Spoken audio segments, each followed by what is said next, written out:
things. Okay, financial advisor. Yep. Super connector. Sure. Thought leader. Okay. Influencer. Holy cow. So you help people achieve their goals personally and professionally in St. Louis. Yeah. Let's go back to the first thing I said, financial advisor. Mm-hmm. So lots going on this week. Absolutely. Yep. Yeah. Is that all we're getting from That's you? that's all. This is it's a heavily regulated industry, so I can't really discuss anything, but I can tell you if your advisor is not calling you this week, we need to talk. Okay. But we're here for LinkedIn. We are. It's Yes. all about LinkedIn. So they didn't come here to hear me. They came here to hear you. Oh. Let's give it up for Ben, you guys. Yeah. Thank you. Thank you. UNIDEV gave us some great note paper, and I'm going to get into some complex little methodical pieces. So feel free to take some notes if you want to take the most away from this presentation. And really, I'm going to roll you through 4 parts. What I call building a foundation on LinkedIn, then creating your brand, who is Ben Zuckerman or Lou Darden, and finding your ideal client would be the 3rd stage, or finding your ideal blank. Maybe it's a job that you're looking to acquire, or just a relationship with somebody that is really interesting to you. And ultimately, where the rubber meets the road is from technology to reality, which I call the last closing piece of it. And it's most important because there's a lot of misconceptions about social media. How many are using LinkedIn? How many of us are using it effectively? Maybe. Okay. So, right. How many of us think social media is a waste of time? Maybe not the best use of my time. I hope to challenge some of those ideas and give you maybe some strategies to make it even more efficient and free up more time for being productive in whatever capacity it is that you're trying to operate. So we'll just dive right in. The first part is building a foundation. So many of you, I'm sure you've seen on the LinkedIn profile that 500 plus. In fact, I think we've got a drink 500 plus tonight. So everybody's seen that, right? So I'd say, when we're getting started on LinkedIn, that's one of our first goals.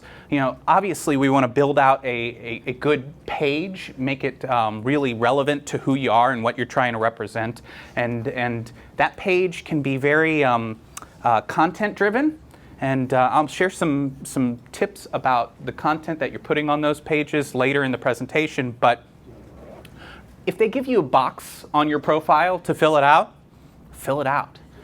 The more content specific to you or your industry, the better. LinkedIn is a search engine. And I'm going to touch more on that later, but at its very core, it is a search engine. So if you've got something in your profile that is searchable around your occupation, maybe we ought to embed some of that content into those little boxes that they provide for you. So a little bit about me. So Angela mentioned I'm a financial advisor. My background was in technology. I started a business in search engine optimization back in 1999.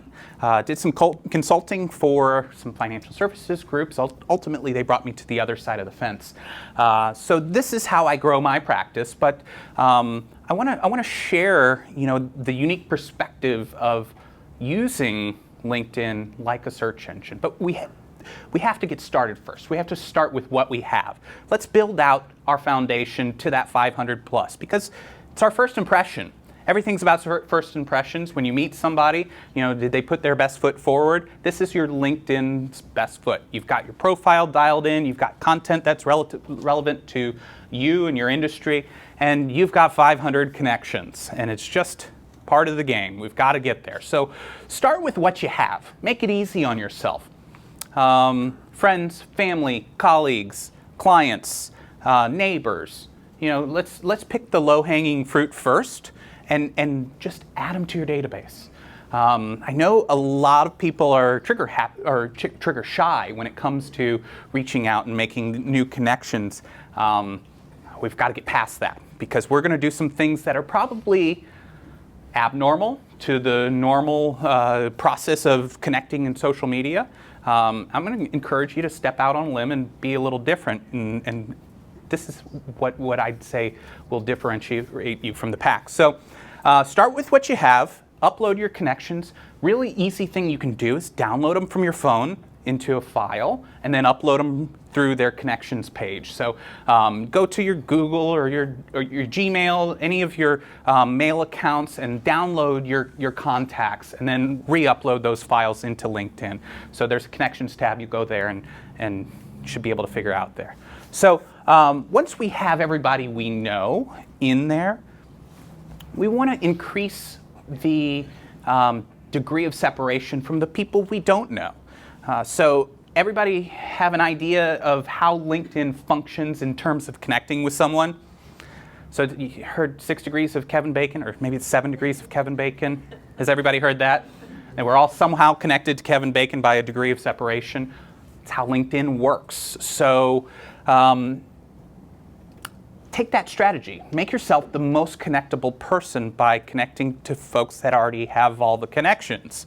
So there's a couple of people in the landscape that will want to identify and connect to, but start with what you have and go maybe a tier down from them. Look at their connections and, well, you know,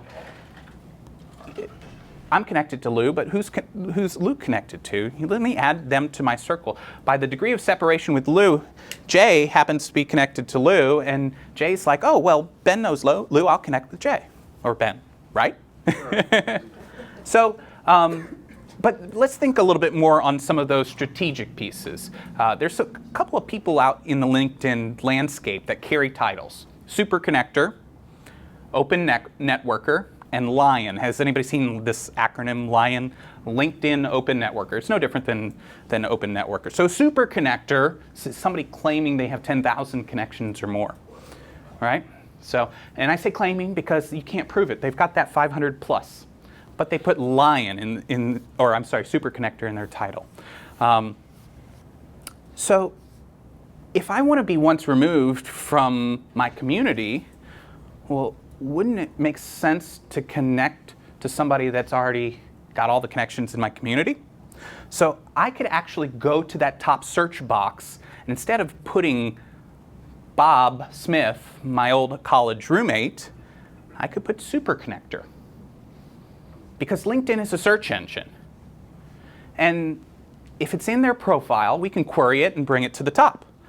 So now I have a list of folks that are really embedded into their system. And you know, we're doing this foundation piece as part of a strategy to get to where we need to find our ideal connection, our ideal client. This is a mechanism, a tool to get us to where we need to be. So we are connecting for the sake of connectability in this stage of the presentation. So other places you can go are the open networkers or LIONs. You put those in those fields and you start searching for these people. We can take it a step further and we could geo-target these folks. So what if I put Super Connector, 63017? Now I've got a local Super Connector to my geographic area that's probably connected to a lot of the folks around me, allowing me to navigate the landscape pretty much uninterrupted. How many of us have gotten, how do you know Joe Smith when you try to connect them? Anybody got that? You know, I want to connect to Joe and it won't let me. Well, I'm going to give you a couple of ideas to get around that. So first off, if you've got a degree of separation, we're already there.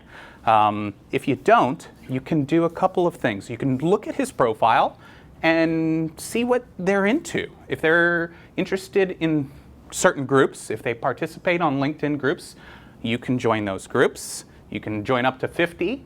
And once you've joined that group, you have a common degree of separation with that person. So now we can connect to Joe Smith. But further, how many of us are doing LinkedIn on our desktops or our laptops? Okay, so I would suggest that we do our connecting on our mobile devices, on our tablets. LinkedIn has a lighter version that they use for mobile, and it bypasses a lot of those hurdles of how do you know Joe Smith? This is going to be a sneaky presentation. So it allows us to kind of pass those roadblocks. And while we're connecting, while we're building out this database, I want you to start thinking abstractly about who it is that we're trying to connect with. And so what is the end game here? Well, I'm a salesperson and I want to connect with CEOs in a particular area. Okay, well, we'll get to that. The first part is let's get to that 500 plus. And once we're there, we can really start taking that next step. So any questions about just building out your foundation? Yes? Somewhere on LinkedIn it says only connect with people you know. Yes, And you're saying don't. I am. Okay. Now, I'm connecting with people I want to know. when I got to around 490, and these are people I can go, okay, yeah, I know whatever, I know this person or whatever, because these were real people. Yes. I was hesitant to hit 500 because it said 500 plus. Hmm. And I look at 500 plus and say, who knows 500 people? Mm-hmm. Well, and I say is, I do. I get requests from people that live in San Diego or wherever. It's like, you Right. don't know me. All you're doing is trying to gain names. What good is that? Right. So we'll get to having the quality core of the people that we're really interested in having some engaged relationships with a little bit later. This is a function just to make yourself connectable. So, and I tend to be an opportunist. I don't know that this guy in California doesn't have some need or some type of request that might turn into something for me. I don't know where it's going to go. So I tend to be an open networker. I do have some criteria when it comes to who I connect with, what industry are they in, and where are they located in the world. There's a couple of those filters that I'll put on where, if it looks iffy, I'm not going to connect to you. But for the most part, if Joe Smith from XYZ wants to connect with me, hey, he might have a need that I can help him with. So, yes? Should I pay for it? Because it comes up and it says, you want to get to this person, you're not connectable with that. If you pay, you can get there. Are you a headhunter? No. Then no. That's my personal opinion. Unless you're recruiting or somewhere in your job is actively seeking out people, you can get a lot of the functionality out of premium in this presentation. So we're going to kind of talk about some of those tricky Yeah, I pieces. took the 30-day trial because they offered it for Right. free, and honestly, I wasn't looking for people, so I didn't see any value to me as an individual to do more connections other than sending the occasional email. But you can pretty much get everything with free and not spending any money. It could be of value if you don't have a CRM, a functioning system to track all of your contacts. I know they provide some of that in the premium, a way to kind of log conversations, but I don't use premium. It's not a value to me. So, other questions about building out your profile? I'm probably prematurely asking this question, but what's so important about 500? What's that? It looks good. It looks good. Thank you. It's a first impression. Your connection ratio will increase once you hit that 500 plus, because people will think, oh, wow, this is somebody that's well connected in my community. I don't know them, but maybe I should. I think it improves your rankings when people search for certain skills or certain people, so it pushes Yes, you I towards would the top. sure do, yes. Absolutely. And thank you for bringing up rankings, because at the core of this whole presentation, I'm going to keep branding the message that LinkedIn is a search engine. So coming from way back in the late 90s doing search technology, there is a formula that's still somewhat a golden rule for search engine optimization. And it's really to target some keywords, usually 3 is the magic number, that you want to be found for. So particular to your industry, particular to your activity. So you do some research, some analytics on the front end of identifying what those keywords mean to you. And then you want to organically embed them into your profile. So those 3 keywords you mix into the profile in each one of those boxes that they give you. Now, if you become repetitive and spammy, never put those 3 keywords more than 3 times in one paragraph. That'd be a good rule to live by. And again, we're trying to come to search relevance. Search engines rank you according to your relevance. If you are the most relevant source for the keywords that somebody is querying, you come to the top. So if you take that mindset when you're building your profile on LinkedIn, be the most relevant source on whatever is important to you, and when people search LinkedIn, you're going to find yourself getting a lot more traffic to your page. Yes? Ben, is there places on LinkedIn that are more searchable than others? Like, is the top third of LinkedIn file more findable than way down in under interest? I'm not sure I understand the question. So, Any different boxes? Because like the top higher box is more important than your interests. Your job oh description. yeah. So, I mean, Oh, that's a great question. I don't know the answer to that. Yes. I know the more content, the better. So if they give me an option to fill out one of those boxes, it's gonna be filled. What are your professional designations? What are your skills? What are your degrees? What are the your interests, your hobbies? Certifications. Thank you. Yeah, absolutely. So they've got their own search algorithm that weighs each one of those boxes, I'm sure, and brings people to the top accordingly. But that's a great question. I can tell you one thing for sure, because I've worked with some of the developers, and if you are unemployed, you will always drop to the bottom of searches. Very interesting. You need to be employed. Yes. You have to start your own LLC to be employed. You need to be employed. That's great feedback, because there's so many people on LinkedIn looking for jobs and wanting to be found by recruiters, and that's a great comment. And this presentation, it's a recipe that I created for my own interest, my own sales career. So it's really something more like a jambalaya rather than a cake where it's got to be exact. You can take pieces out of this and put pieces in that are applicable to you. So if you're job hunting, if you're in a particular field, it doesn't have to be what I do. You can make it your own. There's going to be some core pieces to take away, but get creative with this. And I'd say being creative with the whole thing is it's the basis of where we're going. Let's use this system abstractly. Yes, Steve. Ben, can I steal your jambalaya versus cake metaphor? Absolutely. Yeah. Okay. But really, make it your own, because I'm going to tell you some of the things that I do, and it's not going to be applicable to what you all do. So, other questions about building out your profile, or yes? Would you advocate putting keywords into your job title? So instead of saying Ben Zuckerman, financial advisor, Ben Zuckerman's financial advisor specializing in retirement planning, Yeah. investment management. Absolutely. Absolutely. Yes, Angela. Do you have any absolute don'ts? Well, I would say, and this kind of gets later into when we're connecting with folks, but don't hard sell anybody.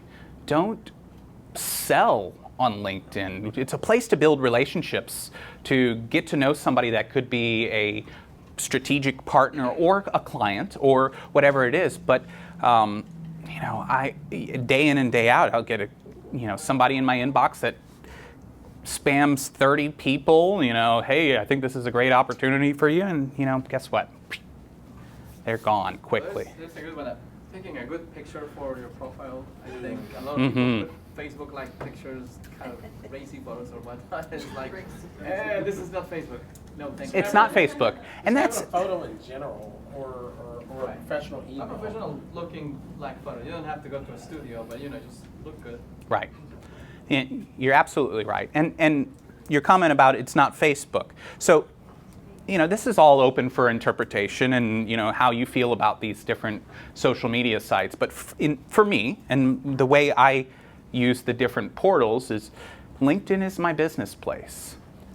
Facebook, Twitter, everything else out there, those are the personality of either me or my business. So on LinkedIn, you're never going to see me posting pictures of my lunch or, what I'm seeing. I'm going to this movie or whatever it might be that I'm up to that you all don't care about. You're going to have a different message, and I'm going to get to that in the branding portion of the presentation. But that reminds me, be careful with linking your Twitter account, because if you use it for more personal posts, then Twitter will change your post on LinkedIn to also match that. So if you're posting on Twitter about, hey, I'm eating sushi or whatever, it's going to end up on your LinkedIn account. And there's options in your profile in the account settings where you can toggle these things on and off. And one thing that I'd suggest that you do is go into the account settings and opt in for an email receipt for any activity that happens on LinkedIn. I'm going to circle back to that, but make sure that you're collecting some type of notification on LinkedIn. So I'm going to move on into the next stage of my jambalaya soup here, Steve. And this is what I call building the brand. So back to my lunch and what movie I'm seeing. This is not going to be the content that I'm sharing on LinkedIn.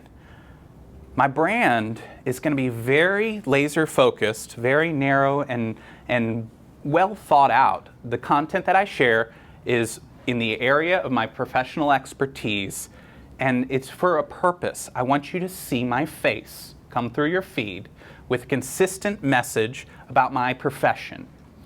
I'm not diluting that content in any capacity, because it goes back to the search engine relevance and rankings with your profile and having relevant content. If we keep it consistent and concise, you become a more powerful entity when being searched on LinkedIn, being searched on any of the social media sites. So that content, you want to put it out consistently. It's part of being a victim of a feed. So there are a lot of tools out there that you can utilize. Hootsuite's one of them. There's a million other ones. We use something called Socialware. And you're able to actually schedule out your content with some of these tools. So use tools to make your life a little bit easier. So Jay actually gave me an idea when we first met ages ago about Google Alerts. I've been using Google Alerts for ages, but you can put your keywords into Google and get an alert whenever there's content that's been generated around whatever topic you put in there. So Jay has a car business, and in his business he could put Honda, Toyota, or news about these particular items. And whenever those occur in Google, he gets a little alert, and he has a feed of content that he could use as his content feed on LinkedIn. Craigslist shootings. That's usually what I Craigslist shootings? Okay. Yeah. Okay. So this allows you to step back from generating your own content, which can be very time consuming and labor intensive, and maybe you're not a writer. Maybe you just like passing on relevant content. If you're not writing your own content, have it fed to you through something like Google Alerts. Utilize that inbox and just reshare that information as long as it's pertinent to your mission and in the very narrow focused objective you have about sharing information with the world about your area of expertise. Again, we're not selling, we're educating in our area of expertise, and that's creating our brand. So my face is coming through your feed every single day with something pertinent to my area of expertise, and whether you're reading my content or not, the message is getting through. Ben Zuckerman, financially related information, every single day, all day long. As much content as I have, I'm putting it out there, because you may check LinkedIn at 9 o'clock in the morning, and you may check LinkedIn at 10 o'clock at night, And if I post something first thing in the morning, by nighttime, it's gone, right? So also you have to kind of look back and know your audience. If you're using some of the tools out there that are available in terms of scheduling your content, you can also track it and look at the metrics of when you're most effective. So maybe on Monday morning at 8:30 in the morning, it's probably not the best time to be sharing your content because everybody's just getting into work. They're putting out fires, whatever it might be. They're not checking in LinkedIn, but maybe at 2:15 in the afternoon on Monday, you get 4 times the amount of traffic to your content. So really just delivering that educational message is part of building that brand out. So do we have any questions about just delivering your message? Yes? Ben, can you be too frequent on that? Will somebody want to turn you off? Yes. Yes, people will want to turn you off. Okay. That's fine with me. So I'm talking to a lot of people about what's really important to me. If they want to turn me off, that's fine. If they find the information valuable, they're going to leave it on. You find more often than not, I think the ones that are turning you off were not an ideal fit or relationship for you anyway. I tend to, I believe the content that I put out there is of great benefit to the community. So, and you can limit the amount of activity you see in your feed, but I tend to be a contrarian to most people in the sense of putting too much information out there. I only think it benefits you. Other questions about content? Building a brand? Okay? Yes? On LinkedIn, is backlinking just as important as blogging? Yeah, it's always good to put backlinks to other sites, tie them all together, maybe even have a top site that is like a portal to all of your social networking. So, I like to own my own name, so I got benzuckerman.com, and that's my top site, and it has portal to everywhere you can find me on the web, right? What's backlinks? Backlinking is putting a reciprocal link to another place that you are found to tie relevant content together. You got to be careful with backlinks because if they go to the sandwich shop and I'm trying to deliver a message that has nothing to do with sandwiches, I've just diluted my content. So you always want to have relevant. Just a helpful thing for everybody. So with LinkedIn, if you want to get noticed on LinkedIn, if there's somebody particularly that you're following, you can actually put a comment under their post and all their people see your comment.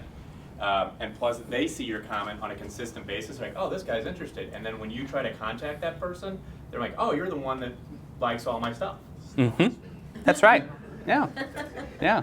Hey, it can be, I'd say, observer, not stalker, yeah, researcher. You're researching. Yes, yes. So, other questions about your brand? Vince has Yeah, Vince. That wasn't that a big deal. Oh, I want to hear it. Okay, well, and this might be further down the line. Yeah. But skills and endorsements. Yeah. That's building your brand. Right. Do you? Absolutely, take them. Well, yes, take them, but how do you get, sounds like a really elementary question, but how do you get more without saying, hey, can you endorse me? Yeah. Because I'm cool. Yeah. You give it to them first. Right. Does it get So take? there's these, kind of reciprocal, I endorse you, you endorse me. I'm not a big proponent of that.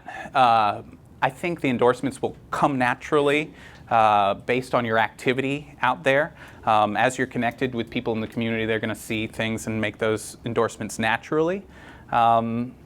There are people out there in the space that are doing that, hey, I'll endorse everything you've got on your page if you endorse everything I've got on my page, but we don't know each other. I get it. I get what they're doing, and there's a reason for that, but just not how I operate. But like I said, this is all open for make your own soup. Yeah, on the foothills of that question, that's actually brings me to a question. When it comes to the search engine, does that matter? Because I mean, I've been, Yes. Okay. Yes. Because I mean, I've had people endorse me for stuff I don't even do, and I'm like, oh, really? Yeah. I am a great financial advisor. So you can manage those endorsements. You can go into the settings and manage which ones come up, you know, in the hierarchy, and you can get rid of ones that you've been endorsed for, you know, painting nails and whatever it might be. I don't know if that's what you do, but yeah, you can manage it. Hey Ben, Mhm. is there a decorum on that? Is it like if somebody endorses you, do you have to then go back and say thank you, or do you endorse them? I don't. Yeah. So maybe if somebody endorsed me that that was a contact of mine that I appreciate the endorsement, I would absolutely thank them either on LinkedIn or offline or whatever. But if it's one of those strangers that's saying, you know, that endorses everything on my page, you know, I probably not going to do anything there. Yeah. Okay. Other questions? Okay, so next piece is this is really what we've been all building up to here. Finding your ideal blank. So finding your ideal client, finding your ideal job, whatever it might be. This is why we've made ourselves connectable to everyone in the community. So I want you to go back to thinking, well, LinkedIn is a search engine. Let me start using it like a search engine. I know we come up with some really creative ways to find the things that we're looking for on Google or these other places. Start thinking of LinkedIn in that capacity. I'll give you an example. Earlier we talked about finding super connectors in a particular area, just for the sake of connecting. Now I want to narrow my focus. Okay, I'm connected to everybody, but these people are not my ideal client. Well, they might be, but they're not the people I'm really targeting.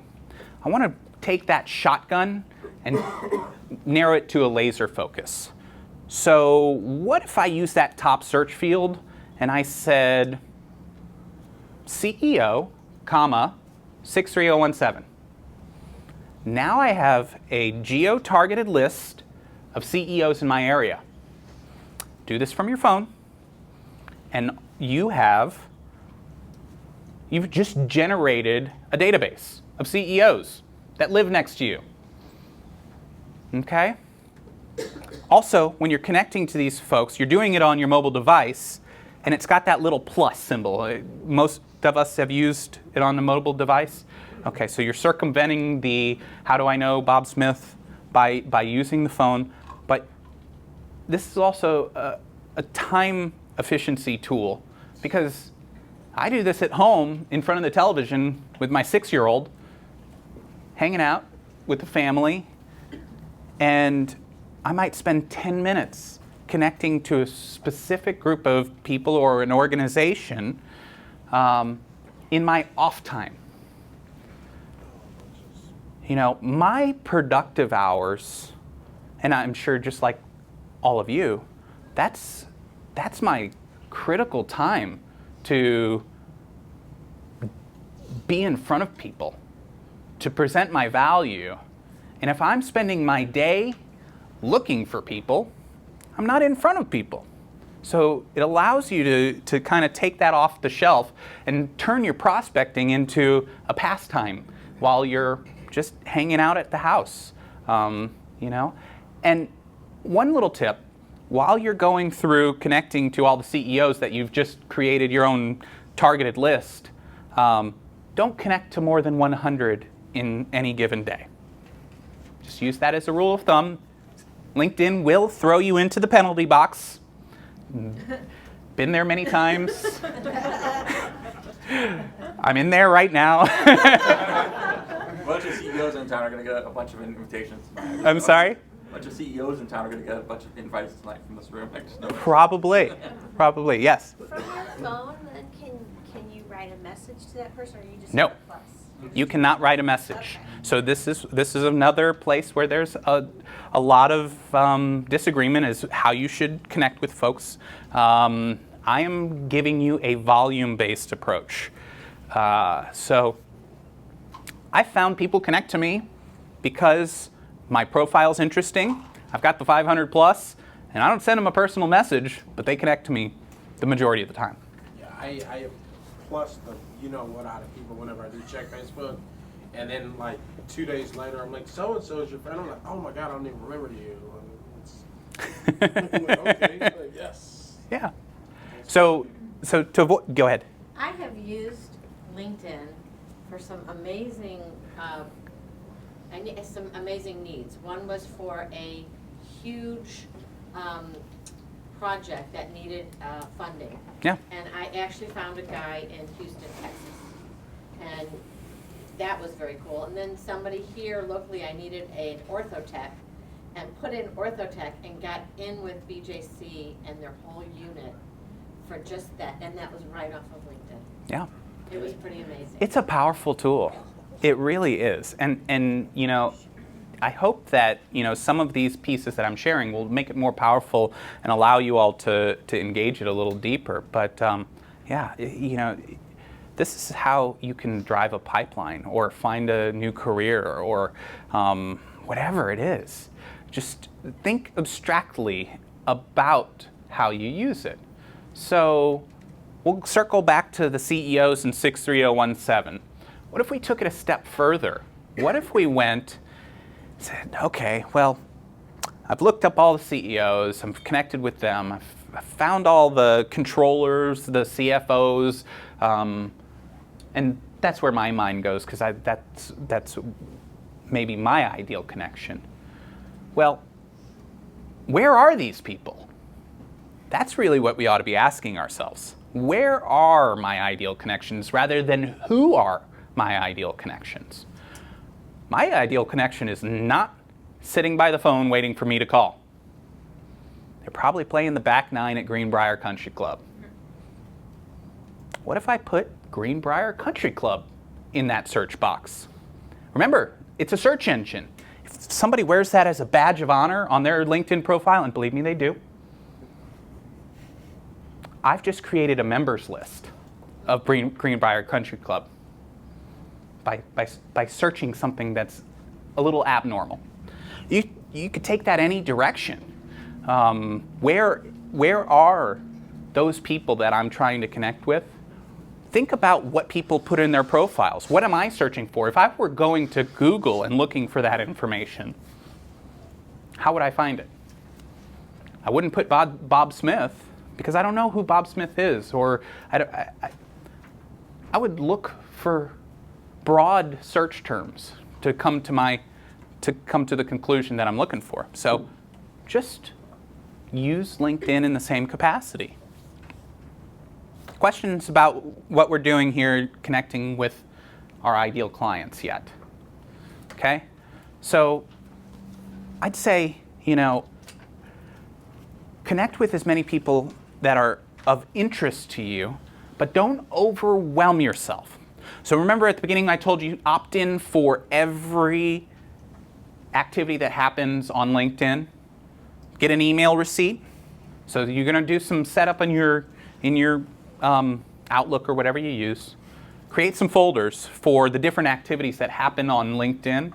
Create rules that are attached to those folders. So when when somebody comments on a post of mine, I get an email receipt. When somebody accepts my connection request, I get an email receipt. Whatever it is, you want a folder for each one of those activities, because Lou, I could send you a connection request today, and you could accept it right then and there. All right, Lou connected with me. And then Doug, I sent him a connection request, and it took 3 months before he accepted it. And Mish, it took us 3 years before you accepted my connection request. I don't know what it was, if you were just like, I know. And She did mine in 2 days. Oh, you had me at hello. So my point being is, this is what starts my clock.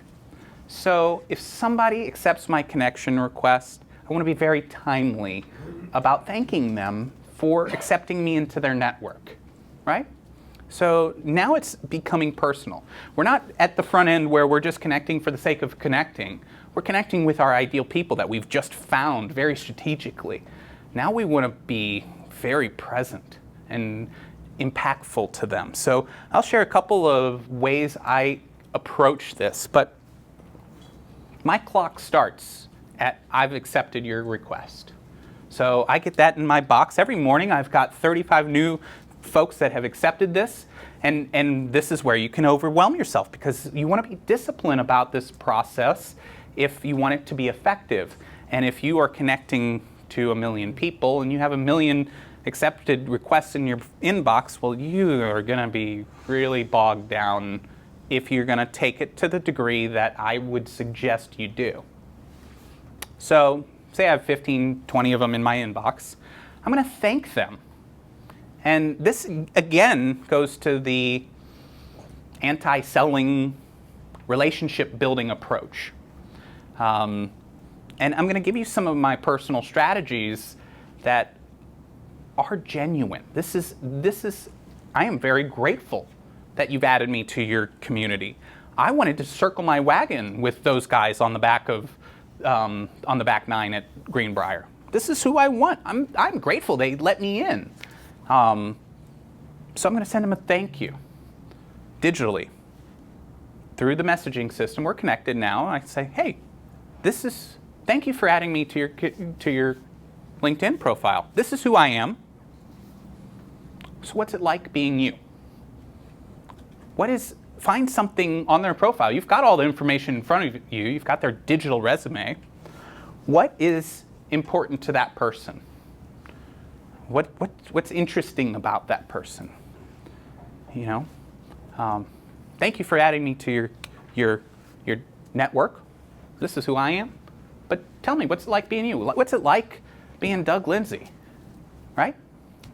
Yeah. So don't get upset. People will not respond to this thank you. The majority are not going to respond. This is a drip. This is a very passive touch. And it's a show of appreciation. So we actually have a couple of drips that have already happened. Let's connect. First drip. Hey, you over there? Hey, how's it going? Let's connect. This is who I am.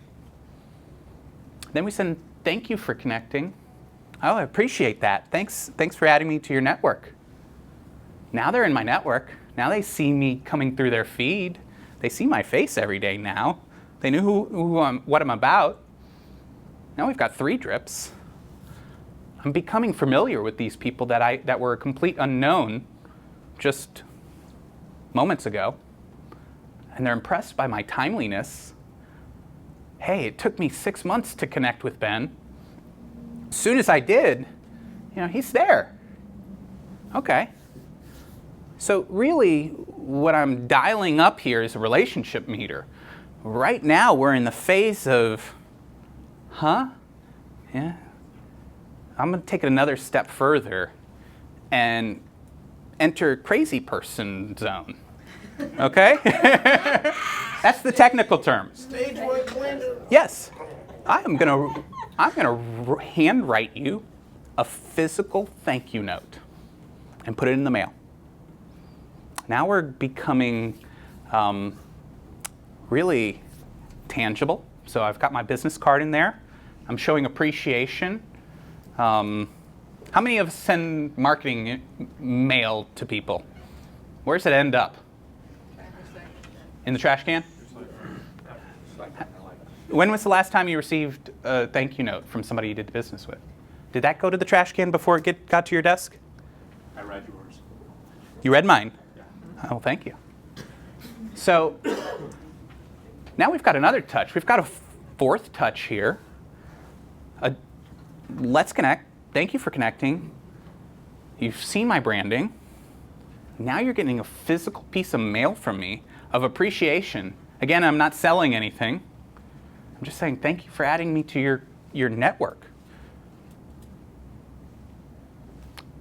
maybe you say, if I can ever be of service, let me know. Whatever it is. This is your own soup. Create it how you like. Yes?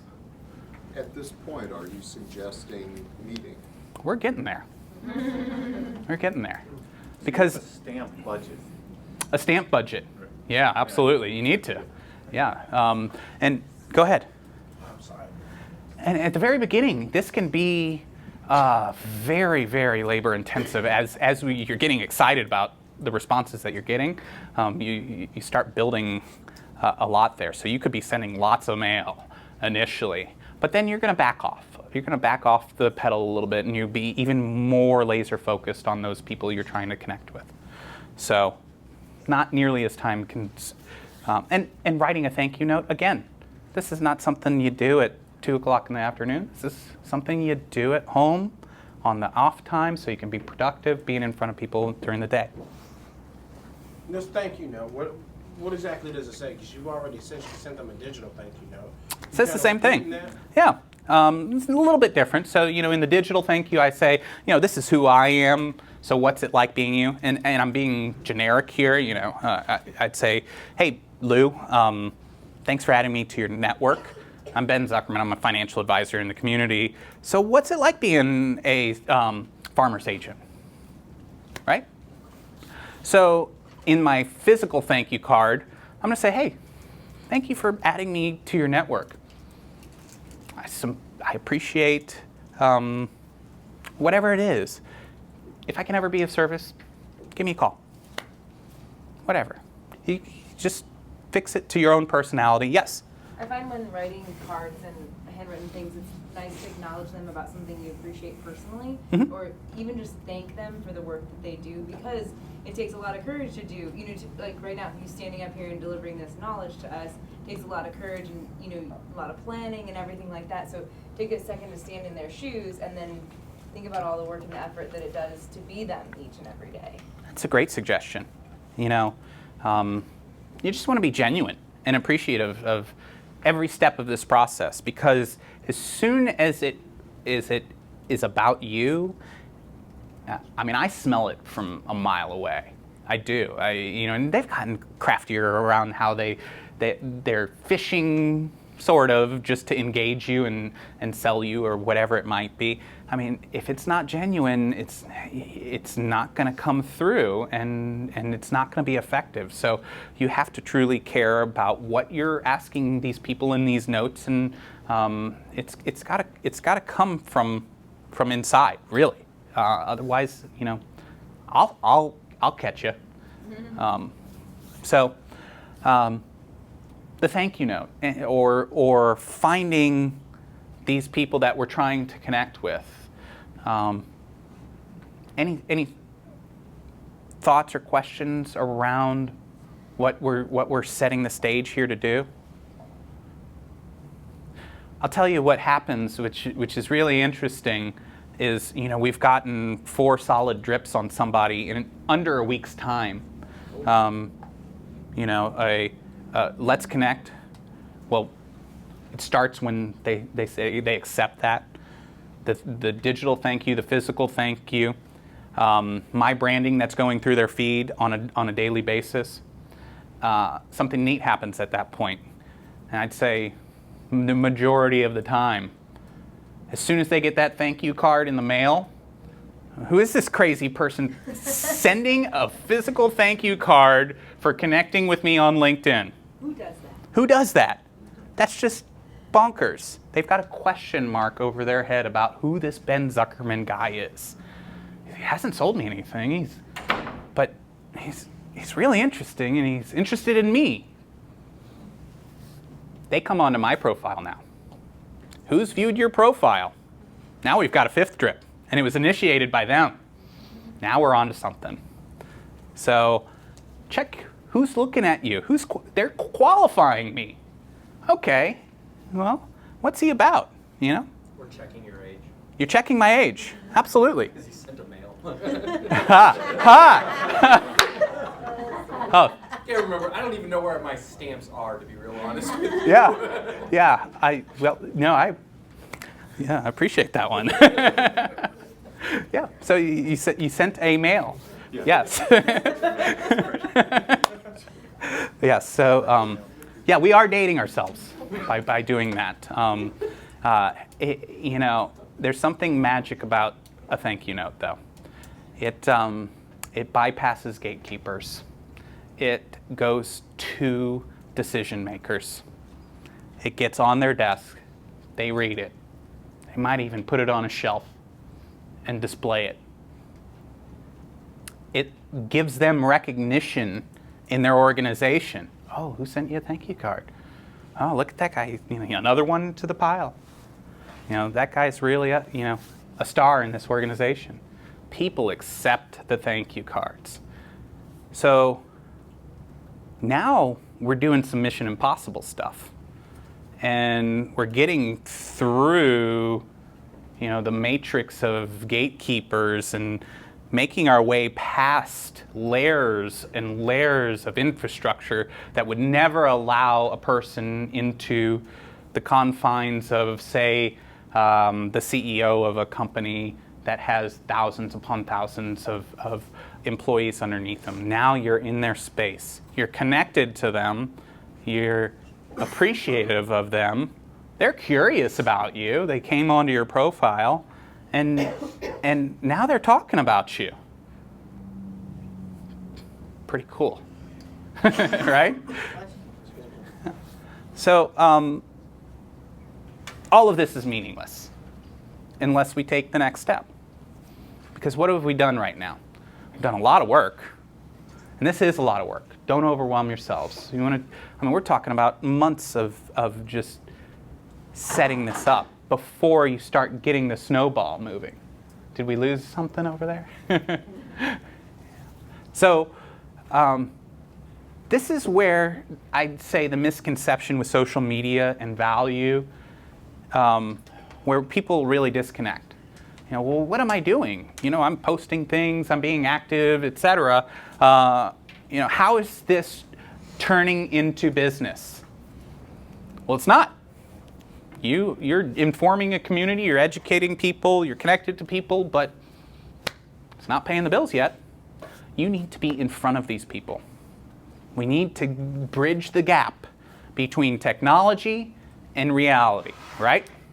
So let's call the last stage of this from technology to reality.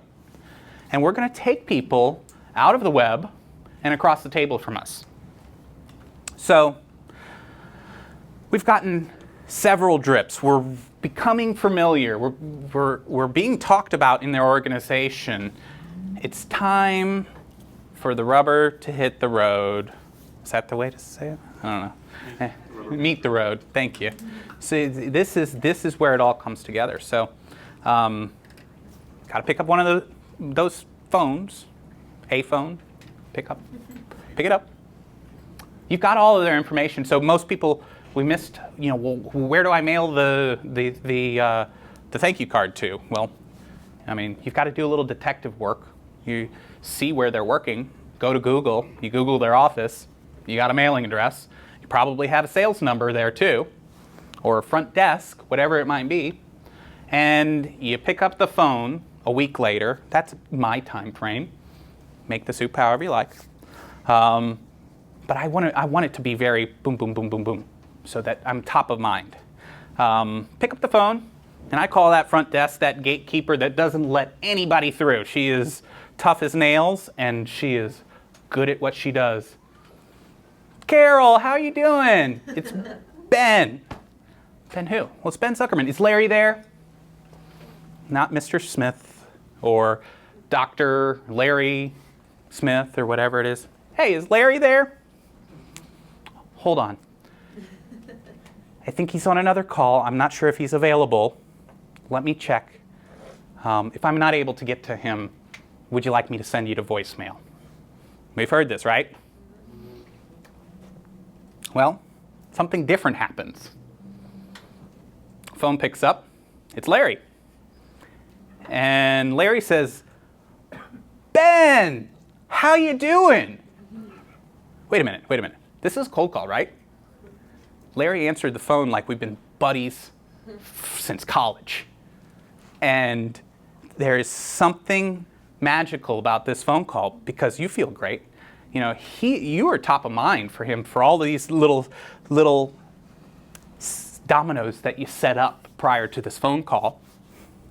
And again, we're not selling anything. We want to be appreciative, and that's what I say on this call. And I'm going to give you my recipe for the call. Structure it however you like. But I'd say, Larry, this is Ben Zuckerman. I wanted to thank you. Oh, I'm sorry. Your laugh threw me off. That's cool. Yeah. No, I tease. I'm calling you for 2 reasons. First, I wanted to thank you for connecting with me on LinkedIn, adding me to your professional network. I really appreciate that. Secondly, I want to bridge the gap between technology and reality and formally introduce myself to you. So, Larry, what's it like being you? What's it like running a multi-million-dollar operation? What's it like?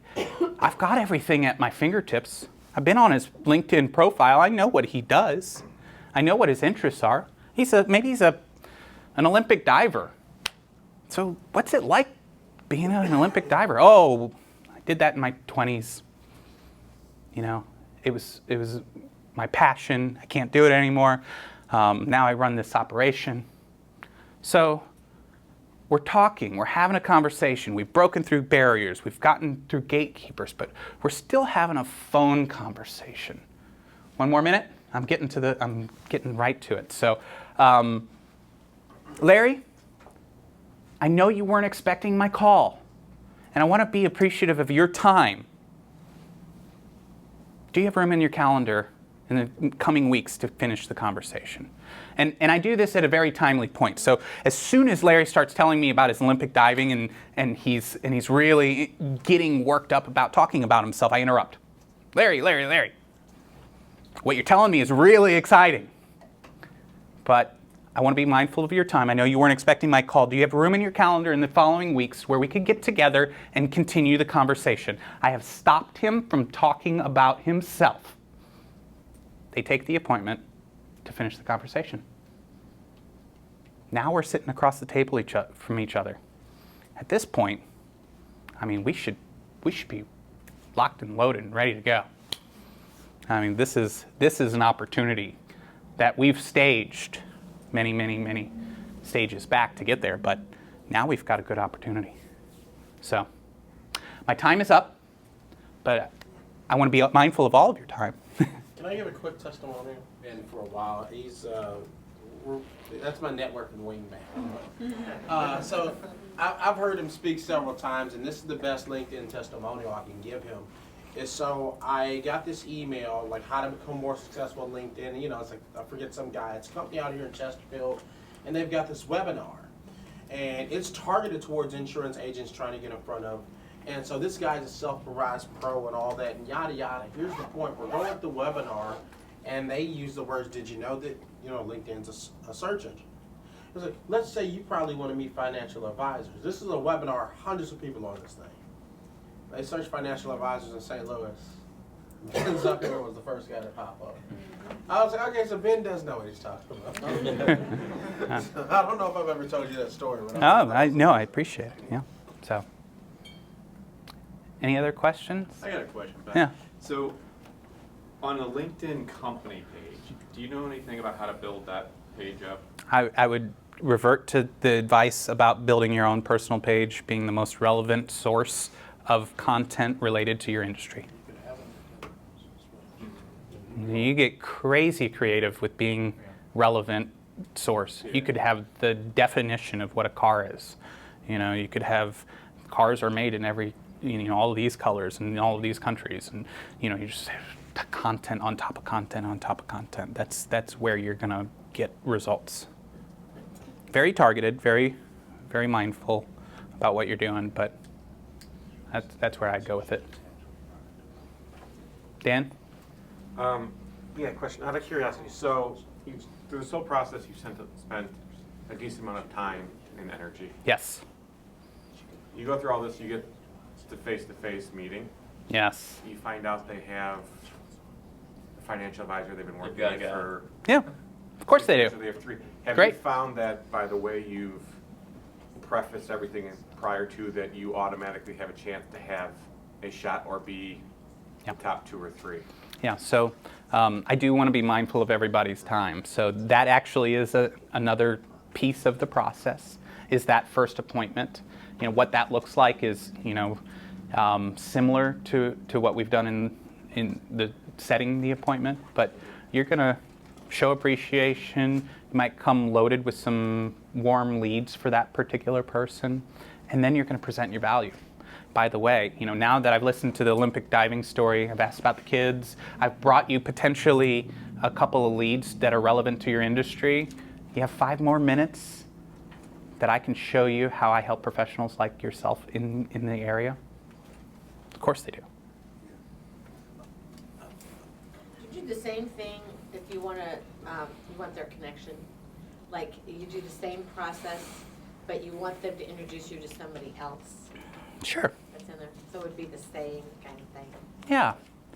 Just get creative with it. You know, I don't know that I do it the same way every single time with different personalities, and you just kind of, you kind of get the feeling of, you know, is this person open, or, you know, yeah, just get creative with it. Well, thank you, everybody. Thank